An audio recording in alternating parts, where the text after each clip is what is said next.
ये विपक्ष की राजकुमार राजन जी, ये आप लोगों की जिस तरह से भाई लाल किले की प्राचीर से तारीफ ही तो की है ना, तो इतनी चुभन क्यों हो रही है? ऐसे क्यों यहां पर पूरा विपक्ष तिलमिला गया है, तंज कस रहा है, चुनावी भाषण दे दिया, नहीं कर सकते तारीफ, दिक्कत क्या है? पूजा जी देखिए, लाल किला की प्राचीर जो देश के नाम संबोधन, माननीय प्रधानमंत्री का जो संबोधन था, उसकी देखिए लाल किला की एक ऐतिहासिकता है। राष्ट्र के नाम संबोधन होता है। राष्ट्र के निर्माण में जिनकी भूमिकाएं होती है, जिन चीजों की जरूरत होती है, जो एक समावेशी भारत को बनाने के क्रम में जिनका योगदान होता है, उनकी चर्चाएं होती हैं। और देश के नाम संबोधन में राष्ट्र सुनता है उनको। वह कोई राजनीतिक महासभा नहीं है, राजनीतिक समाएं नहीं होती है, चर्चाएं नहीं होनी चाहिए।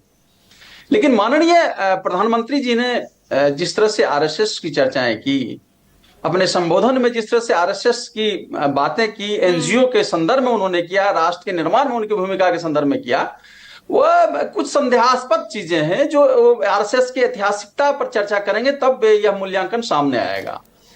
यह समझने की जरूरत है कि आइडिया ऑफ भारत, समाजवादी दृष्टिकोण और समावेशी भारत, सेकुलर भारत की अवधारणा में कि ऐसा लगता है कि भारत की इस वैचारिकता पर एक तरह से कुठाराघात हो रहा है और हमले हो रहे हैं। राजकुमार जिस तरह से आरएसएस की चर्चा डर तो नहीं है भाई, महाराष्ट्र, हरियाणा, दिल्ली में जब आरएसएस साथ रहा तो किस तरह से यहाँ पर रिकॉर्ड तोड़ जो मैंडेट उन्हें मिला, कहीं बिहार में वो रिपीट ना हो जाए?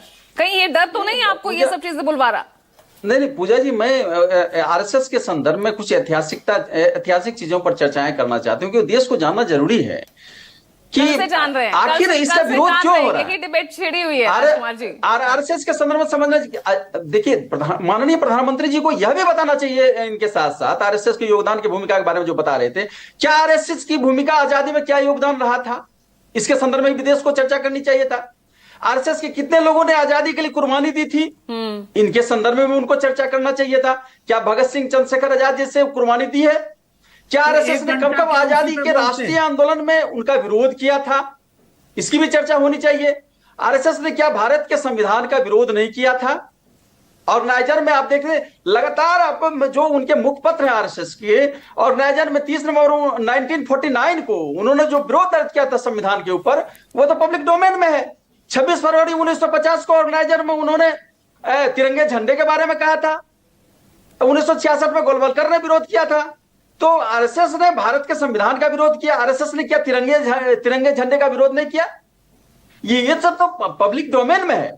राष्ट्र के प्रति, राष्ट्र के निर्माण के संदर्भ में माननीय प्रधानमंत्री जी ने जो बात रखी आरएसएस के संदर्भ में, ये बातें भी रखनी चाहिए।